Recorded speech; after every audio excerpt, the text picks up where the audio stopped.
الحمد لله نحمده ونستعينه ونستغفره ونعوذ بالله من شرور أنفسنا وسيئات أعمالنا من يهده الله فهو المهتدي ومن يضلله فلن تجد له وليا مرشدا أشهد أن لا إله إلا الله وحده لا شريك له وأشهد أن محمدا عبده ورسوله وبعد.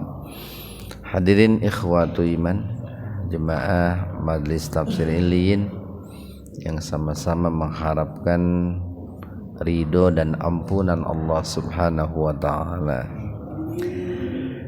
Kajian tafsir di Majelis Tafsir Iliyin pada kesempatan ini membahas surat Al-Maidah ayat 44 ya. Halaman 115, Al-Maidah ayat 44. Jika dalam ayat sebelumnya Allah Subhanahu wa taala mengingatkan Rasul kita Muhammad sallallahu alaihi wasallam dan juga kita semua sebagai umatnya, pengikutnya insyaallah, bahwa kita tidak perlu merasa berkecil hati ya. Tidak perlu merasa sedih dengan sedih yang berlebihan atas kekufuran mereka, pengingkaran mereka, atas bahwa mereka lebih mendengarkan ya orang-orang yang pendusta ya, ketimbang orang-orang yang jujur ya, ketimbang orang-orang yang benar gitu. Karena itu adalah sudah merupakan tabiat mereka ya, sudah merupakan kebiasaan mereka. Mereka lebih percaya, lebih mendengar kepada orang-orang pendusta ya. Lebih percaya kepada orang-orang yang suka memakan barang yang haram gitu ya. Akan tetapi kendati pun demikian, ketika mereka punya permasalahan yang terkait dengan hukum, lalu datang nih kepada kita ya, terlebih khusus kepada seorang hakim yang beragama Islam, tentu mereka harus diberikan putusan dengan putusan yang benar, diberikan putusan dengan putusan yang adil gitu ya. Nah, itulah luar biasanya Islam itu. Jadi sekalipun orang-orang kafir kepada orang-orang munafik ya, kalau mereka punya masalah kemudian dihukumi oleh kita sebagai umat Islam, maka kita harus berlaku adil kepada mereka itu. Nah, kemudian di ayat yang ke-44 ini Allah Subhanahu wa taala berfirman, inna, sesungguhnya kami. Nah, itu akan beda dengan anak gitu Pak.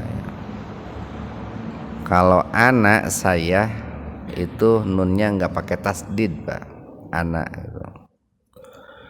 Kalau inna itu nunnya pakai tasdid,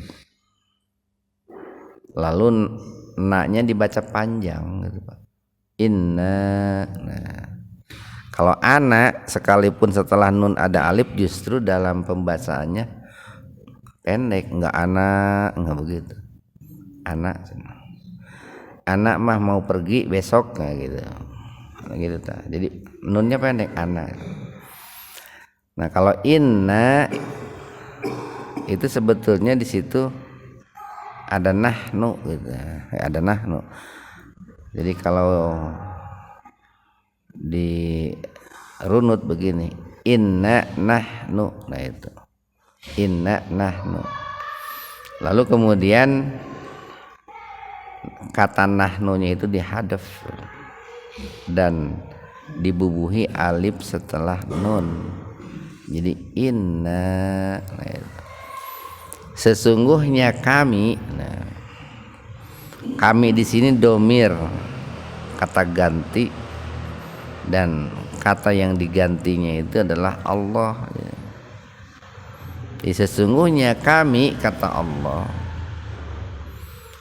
anzalna, telah menurunkan.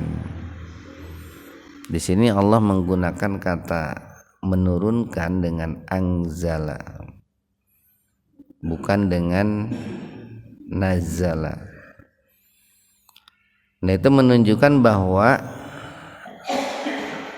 kitab yang Allah turunkan itu akan berbeda dengan Al-Quran itu Pak ya. Jadi kalau Al-Quran di samping menggunakan kata anzala juga menggunakan kata nazala. Nah, ada dua fase gitu ya, atau ada dua model Allah menurunkan kitab suci Al-Quran, berbeda dengan kitab-kitab sebelumnya. Kalau kitab sebelumnya itu Allah turunkan secara sekaligus. Nabi Musa mendapatkan sohifah Taurat gitu Pak. Itu kan beliau mendapatkannya selama sekaligus ya, selama 40 hari 40 malam. Ketika beliau menghadap Allah di Bukit Tursina itu sekaligus itu Pak, dalam waktu 40 hari 40 malam. Tetapi Al-Quran itu fase pertama atau model pertama turun sekaligus ya, dari Lauhul Mahfud ke Baitul Izzah ya, ke langit dunia. Kemudian model yang kedua fasenya itu munazzaman ya, turunnya itu berangsur-angsur dari langit dunia ke bumi ya, ke Rasulullah sallallahu alaihi wasallam. Tapi tetap semua kitab suci itu semuanya diturunkan dari Allah Subhanahu wa taala. Jadi kalau Bapak dulu ketika sekolah di SD gitu ya, atau di SMP pernah mendengar bahwa ada agama Samawi, ada agama Ardi kan itu ya. Ada agama Samawi, ada agama Ardi. Agama Samawi itu adalah agama yang turun dari langit, agama Ardi itu agama buatan manusia gitu. Lalu disebutkan agama Samawi itu ini. Ada Islam, ada Kristen, ada Hindu, ada Buddha. Agama Samawi itu hanya satu Pak, Islam itu. Agama Samawi itu. Sekali lagi nih, agama Samawi itu hanya satu, Islam. Nggak ada agama yang lain itu.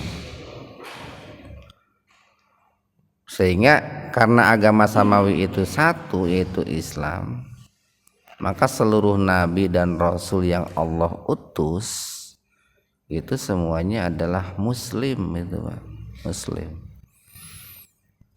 Jadi salah besar kalau kita mengatakan mencek budak ayeuna fitnah. Kalau kita mengatakan Nabi Musa itu orang Yahudi, fitnah itu Pak. Nabi Isa itu orang Nasrani, itu fitnah itu. Nabi Musa itu seorang muslim, Nabi Isa pun seorang muslim. Kan dalam dalam hadis dikatakan oleh Nabi, para nabi itu dilahirkan dari rahim ibu yang berbeda-beda, tapi agama mereka satu, Islam itu. Nah ini ada nih kalimat di atas, di bawahnya nih penegasannya itu.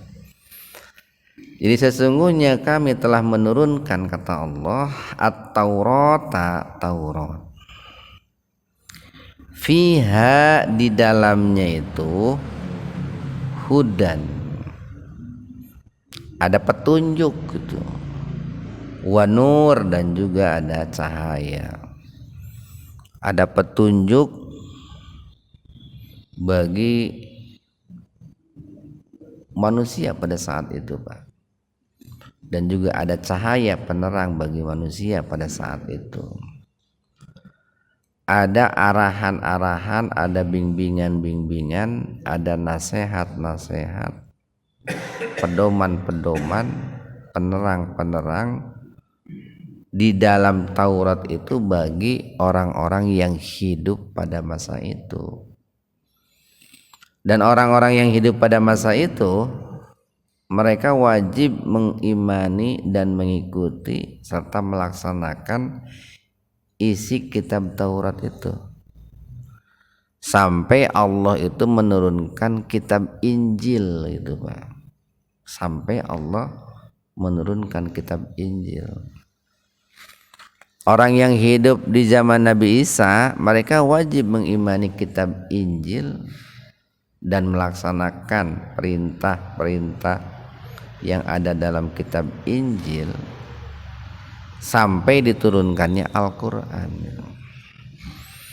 Ketika Al-Quran sudah turun, semua manusia itu harus melaksanakan Al-Quran gitu. Yahkumu, yahkumu, yang mana berhukum, biha, dengannya, maksudnya bit Taurat atau bihuda wan nur fit Taurat itu. Jadi berhukum dengan petunjuk dan cahaya yang ada di dalam kitab Taurat itu siapa? An-nabiyyuna alladzina aslamu. Ini satu kalimat ini, Pak nih. An-nabiyyuna alladzina aslamu. An-nabiyyun yaitu seluruh para nabi. Maksudnya seluruh para nabi di sini adalah nabi-nabi dari kalangan Bani Israel, Pak. Dan secara garis besar kan nabi itu ada dua. Ada nabi dari kalangan Bani Israel, ada nabi dari kalangan Bani Ismail. Nah itu, Pak. Nah, nabi-nabi dari kalangan Bani Israel semuanya itu berhukum, memutuskan persoalan itu dengan Taurat, ya, dengan petunjuk dan cahaya Taurat itu. Nah, siapa atau bagaimana karakter atau agama? Agama itu kan sesuatu yang difahami, diyakini, diamalkan, nah itu, Pak. Sehingga dikarenakan dipahami, diyakini, diamalkan, maka agama itu akan menjadi sifat yang melekat pada seseorang gitu. Nah, seperti kita nih, kita melaksanakan ajaran Islam, maka kita ini dinamakan seorang muslim gitu, Pak. Nah, para nabi terdahulu pun nabi dari kalangan Bani Israel kan turunan Nabi Isa, jadi mereka disebut keturunan Bani Israel itu karena keturunan Nabi Yakub, Pak. Jadi karena mereka keturunan Nabi Yakub, maka mereka itu disebut nabi dari kalangan Bani Israel. Kalau kita kan umat dari keturunan Bani Ismail gitu. Nah, ini gitu, Pak.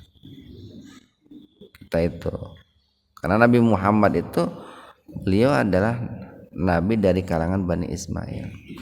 Ya, dari Bani Ismail itu yang jadi nabi sedikit, Pak. Tidak sebanyak dari Bani Israel. Nah, agama mereka para nabi yang berhukum dengan kitab Taurat itu alladzina aslamu, itu Pak, mereka adalah orang-orang muslim gitu Pak. Gitu Pak ya. Alladzina aslamu, mereka itu adalah orang-orang muslim. Jadi Nabi Musa adalah seorang muslim, Pak. Nabi Ibrahim juga seorang muslim. Ini kan Nabi Ibrahim dan Nabi Musa sering dicatut oleh orang Yahudi, agamanya Yahudi gitu. Atau Nabi Isa sering dicatut agamanya Nasrani oleh orang Nasrani. Nah, Nabi Musa itu muslim, Nabi Ibrahim muslim, Nabi Isa muslim. Bahkan ikatan nabiyun, nah, itu kan bentuk plural, itu bentuk jama itu Pak. Bukan satu dua nabi, tapi seluruh para nabi itu mereka adalah alladzina aslamu, orang-orang muslim, orang-orang yang berserah diri, tunduk, patuh, ruku terhadap Allah. Ya biasa kan Pak begini, kalau orang itu ingin memperkuat, memperkokoh dirinya atau kelompoknya, biasanya itu suka mencatut orang-orang terkenal gitu. Bapak ini ingin disegani orang, ente teu apal saya teh dulur nasi anu, nah gitu Pak. Ente teu apal saya teh baladna si anu, nah, itu dicatut orang terkenal itu Pak. Suatu kelompok, suatu ormas biar disegani gitu ya. Itu kan biasanya mencatut nama orang-orang penting, orang-orang besar. Nah dulu pun begitu, orang-orang Yahudi itu mencatut nama Nabi Musa, bahwa Nabi Musa itu adalah nabi mereka, agar orang-orang Yahudi itu diterima gitu, diakui oleh orang lain. Padahal dulu ketika Nabi Musa masih hidup, mereka itu penentang Nabi Musa itu. Ketika Nabi Musa masih hidup, mereka itu penentang Nabi Musa itu, ngeyel gitu ya, ngeyel. Tapi setelah meninggal mereka mengaku kami ini pengikutnya Nabi Musa. Nah, itu mah sudah biasa itu Bapak. Tabiat sebagian besar manusia seperti itu. Jadi ketika hidup orangnya dimusuhi, dijauhi, setelah meninggal diakui, bahkan sering dikultuskan itu telah meninggal itu.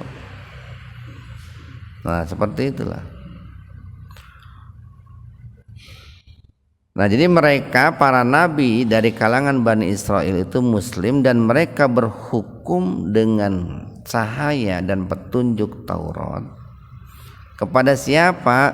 Lilladzina, kepada orang-orang hadu, orang-orang Yahudi. Jadi orang-orang Yahudi ini kan beda nih Pak nih. Kalau yang pertama alladzina aslamu, nah itu untuk an-nabiyun. Kalau yang kedua lilladzina hadu, itu untuk orang-orang pada saat itu yang nabi Allah diutus kepada mereka. Nah ini kan dua hal yang sangat nampak bergandengan, kelihatan tuh Pak, antara alladzina aslamu dengan alladzina hadu. Alladzina aslamu itu adalah dikaitkan dengan an-nabiyun, bahwa para nabi itu orang muslim. Sementara lilladzina hadu itu kan orang-orang yang hidup pada saat itu, atau katakanlah objek dakwah para nabi pada saat itu. Mereka adalah orang-orang Yahudi. Nah dari sini kan kelihatan bahwa para nabinya mengajak mereka menjadi muslim. Para nabinya itu mengajak mereka menjadi muslim. Warrabbaniyun, begitu pula robbaniyun. Robbaniyun itu diambil dari kata robba, yarubbu. Nah, Bapak mungkin pernah mendengar ada istilah tarbiyah, nah itu, atau pernah mendengar ada istilah murabbi, nah itu.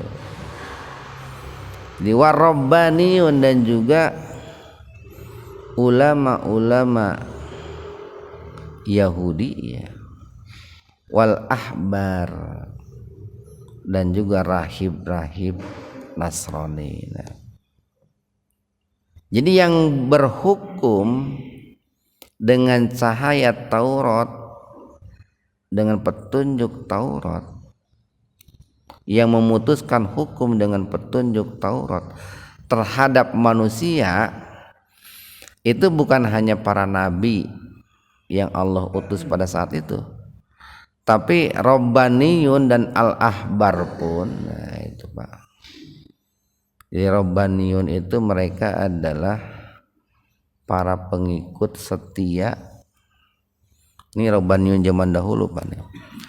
Para pengikut setia Nabi Musa alaihi salam, dan Al-Ahbar itu adalah gelar untuk para pengikut Nabi Isa alaihi salam.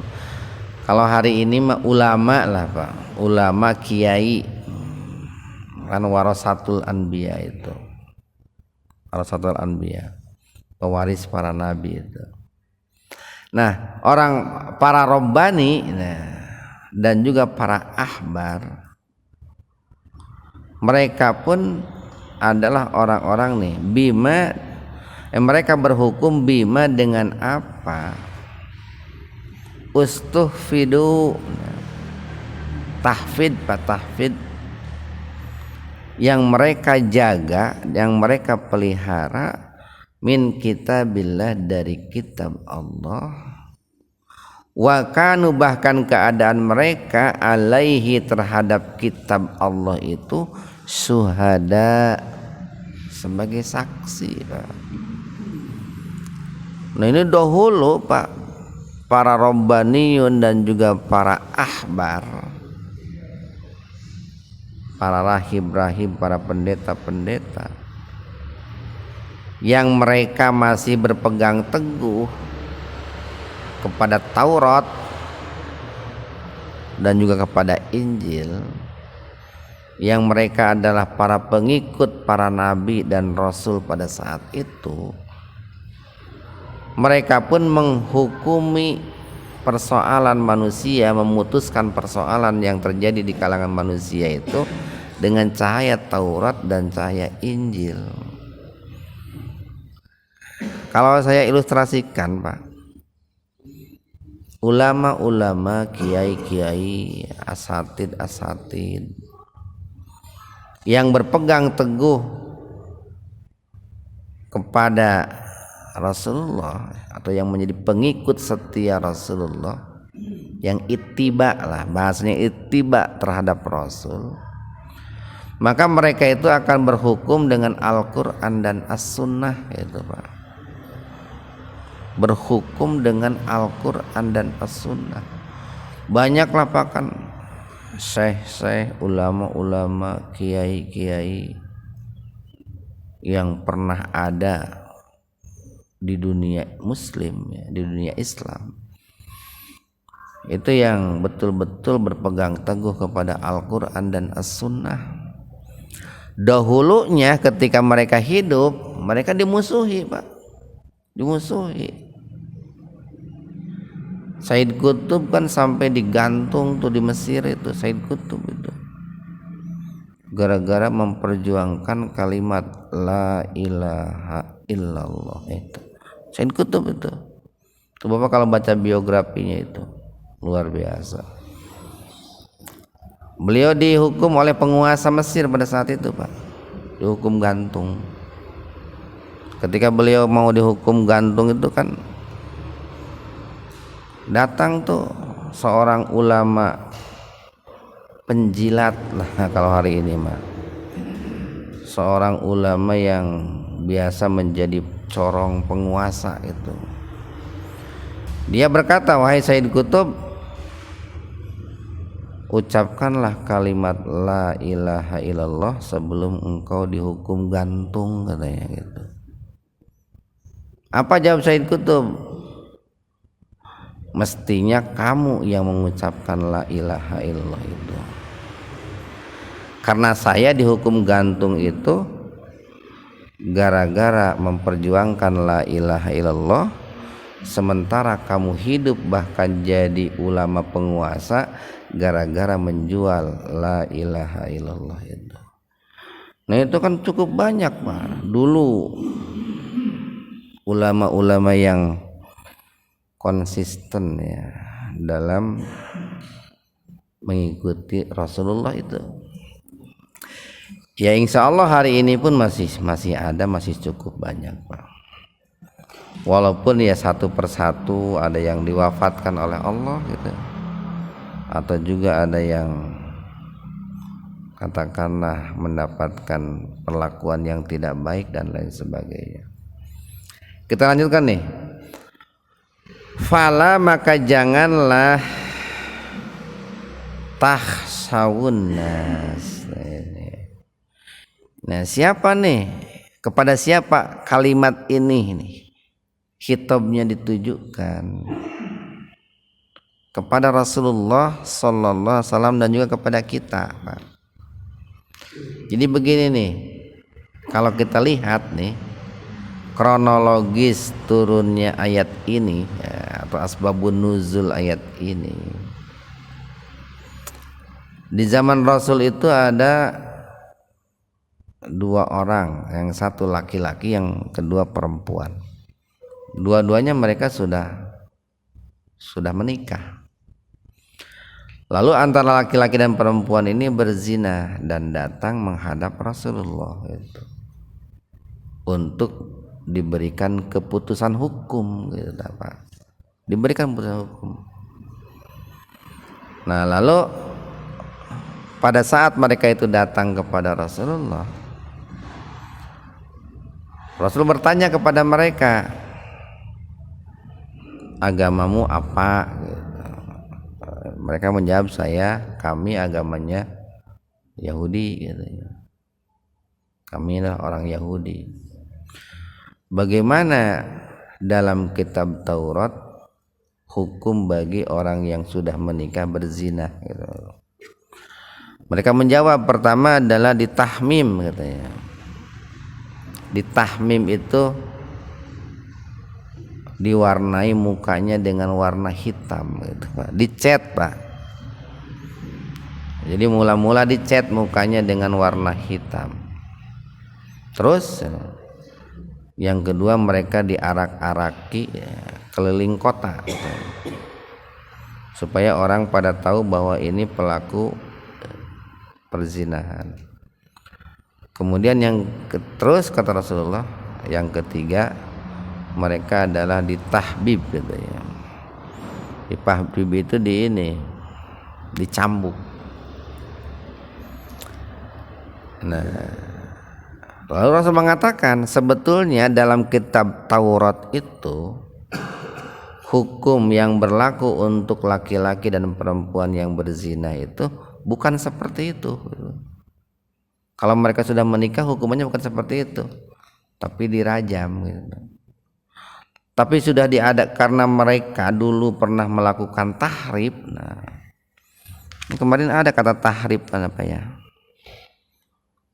Karena dulu mereka itu melakukan tahrib, nah itu ayat 41 tuh Pak.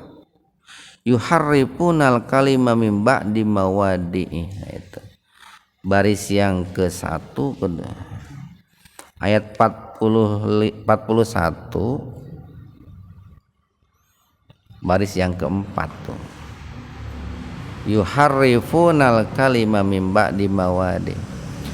Nah, jadi dikarenakan kitab Tauratnya itu sudah ditahrib, dirubah Pak, dari tempat dan posisi yang semestinya, maka hilanglah Pak tuh, hilang hukum rajam dalam Taurat itu, diganti dengan tadi tahmim, dicet itu, diarak-araki lalu dicambuk. Kata Rasul sebetulnya bukan itu hukum yang sebetulnya. Nah lalu mereka itu karena pada saat itu adalah Rasulullah sebagai pemimpin tertingginya Pak di Madinah, mereka dihukum dengan hukum Al-Quran gitu, dihukumi dengan hukum Islam, dirajamlah mereka itu Pak. Nah begitu Pak.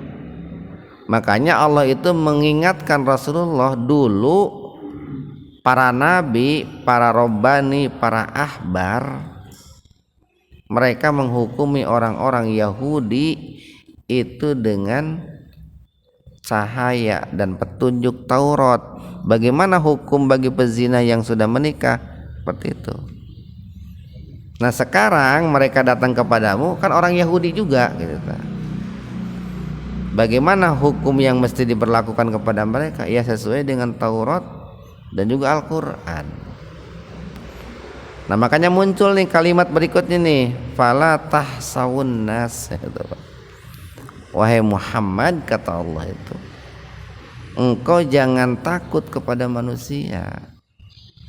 Atau kalau ditujukan kepada komunitas umat muslim nih, karena bentuk plural nih, janganlah kalian takut kepada manusia.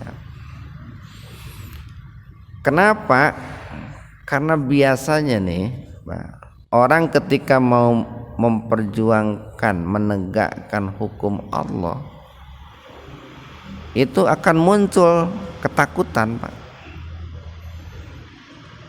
Ya, akan muncul rasa takut dari atau ancaman dari orang yang tersangkut kasus hukum gitu Pak, atau ancaman dari yang lain-lainnya. Atau ayeuna tong jauh-jauh atuh Pak, tong jauh-jauh. Di negara kita jangankan mau diterapkan hukum Islam, baru mendengar kata khilafah aja sudah takut atuh Pak. Baru mendengar kata khilafah itu sudah takut, encan sampai ditegakkan hukum Islam. Sudah semua orang bergerak bagaimana memberangus nih kelompok A, kelompok B itu. Jangan takut kata Allah itu kepada manusia. Wakhshawni, nah, dan takutlah kepadaku gitu. Mari kita sampaikan nih. Ketika orang itu semakin bagus takutnya kepada Allah, maka akan semakin sedikit rasa takutnya kepada manusia. Tapi sebaliknya, ketika orang itu rasa takutnya kepada manusia semakin besar, maka dia akan semakin tipis takutnya kepada Allah. Makanya tadi dikatakan biasanya para mujahid muslim itu kalau pergi ke medan jihad seolah-olah punya nyawa 100, geus leungit cenah, geus putus urat takutnya itu Pak. Ya karena mereka lebih takut kepada Allah ketimbang manusia. Itu yang diingatkan oleh Allah itu kepada Rasulullah dan juga kepada kita. Tegakkan saja hukum Allah itu, nggak usah takut dengan manusia. Cuman tentu ini kan perlu proses panjang, perjuangan yang serius, pengorbanan yang besar itu Pak. Wala, dan janganlah tastaru, kalian menjual. Sebetulnya arti dasar tastaru, istaro itu membeli Pak. Arti dasarnya itu. Cuman kan kalau diartikan membeli, mungkin orang awam susah untuk memahami. Maka digunakanlah maknanya itu menjual.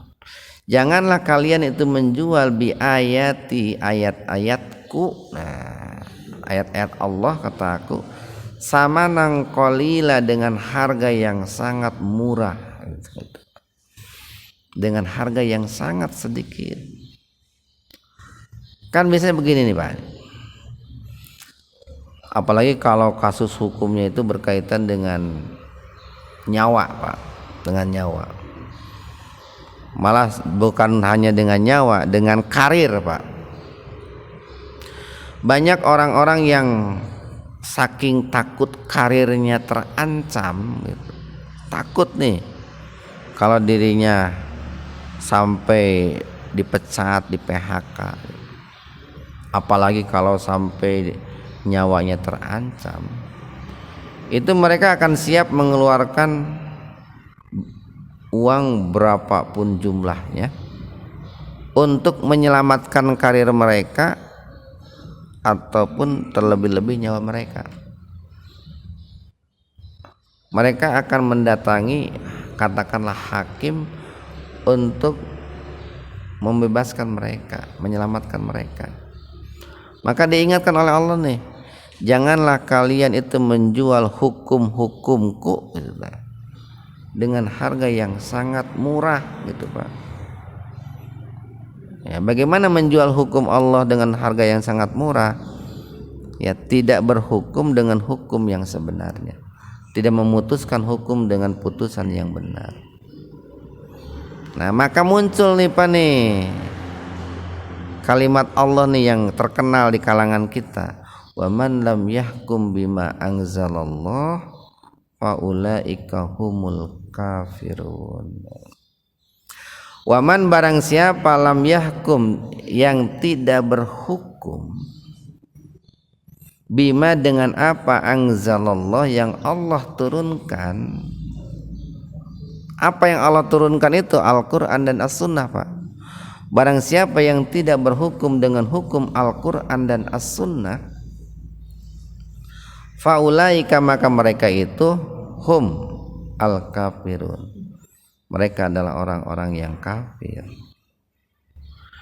Nah, ini dijelaskan nih oleh Ibnu Abbas Pak, yang dikutip oleh Sulaiman Al-Asqar dalam kitab tafsirnya Jubdatut Tafasir.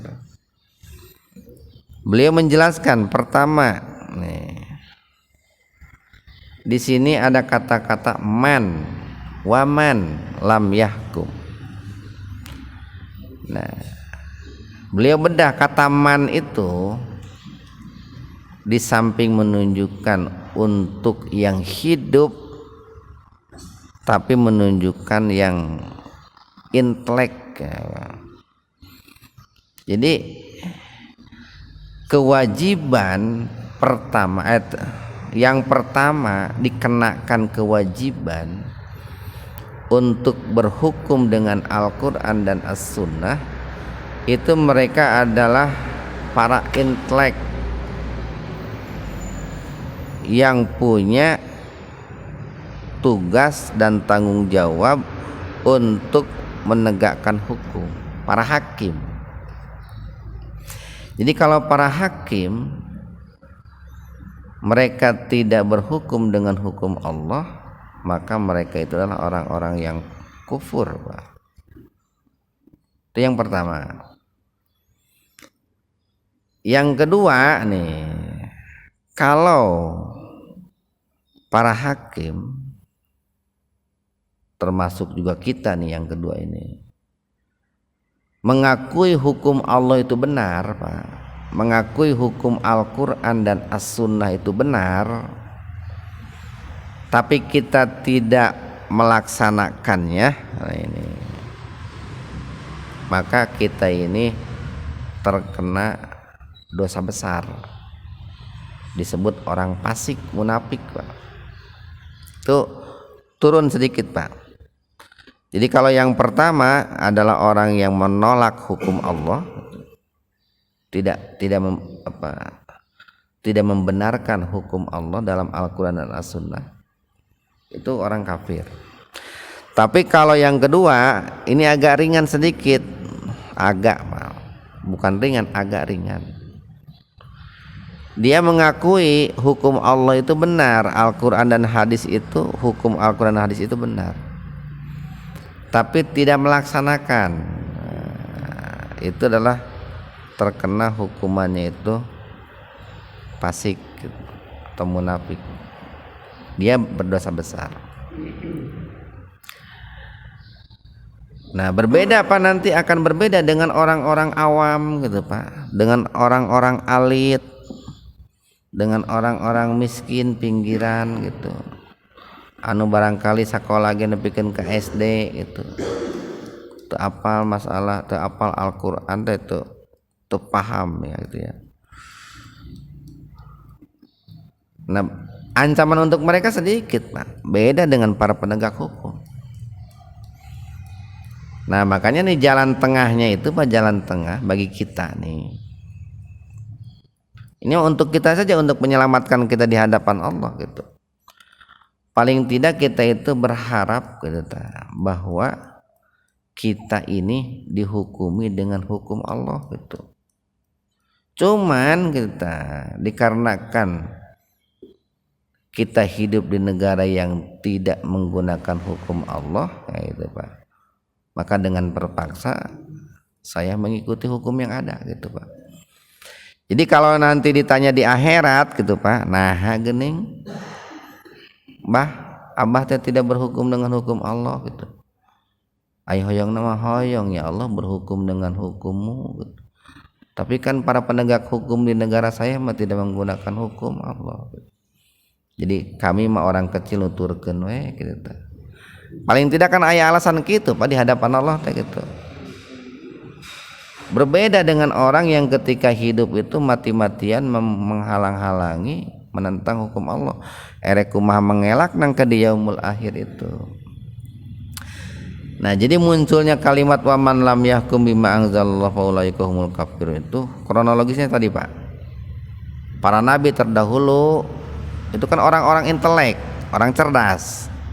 Para Rabbaniyun orang cerdas, para ahbar orang cerdas, Nabi Muhammad orang cerdas, semuanya adalah orang muslim, dan mereka itu berhukum dengan apa yang Allah turunkan sesuai dengan zamannya, masanya. Dulu mereka berhukum dengan Taurat, dengan Injil, Zabur dan lain sebagainya. Sekarang berhukum dengan Al-Quran dan As-Sunnah.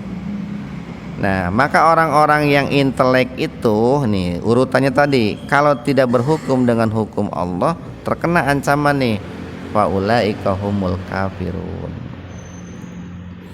Bahkan cukup banyak ulama yang mengatakan kalau orang-orang awam, orang-orang bodoh, asalkan mereka itu mengakui hukum Allah itu benar, itu sudah selamat itu Pak. Kalau orang awam sudah selamat asalkan mengakui aja. Kenapa? Karena kan persoalan hukum itu tidak bisa ditegakkan oleh sembarang orang. Jadi ada orang-orang yang memang punya tugas, kewajiban untuk menegakkan hukum. Kalau kita ini kan boleh dikatakan objek hukum Pak. Objek hukum, bukan penegak hukum. Nah, mudah-mudahan ini ada manfaatnya untuk kita semua. Subhanakallahumma wa bihamdika asyhadu an la ilaha illa anta astaghfiruka wa atubu ilaik. Assalamualaikum warahmatullahi wabarakatuh.